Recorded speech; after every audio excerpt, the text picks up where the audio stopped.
অপু মুহূর্তের মধ্যে গিয়ে কবরস্থান থেকে তামার মুদ্রা আনে।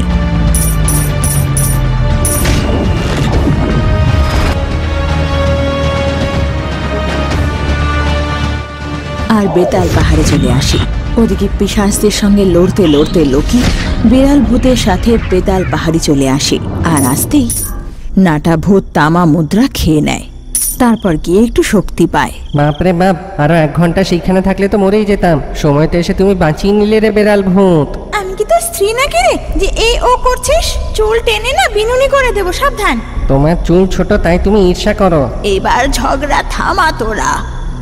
যে কালো জলে ফেসে গিয়েছিলি সেটা কোনো সাধারণ জল নয়। আর ওখান থেকে বেঁচে আমার কাছে না এসে কোথায় গেছিলি? মানে পুরো গল্পের লিংক কমেন্টে আছে, দেখুন। আর অনেক ভিডিওর জন্য লাইক করুন আর সাবস্ক্রাইব করুন।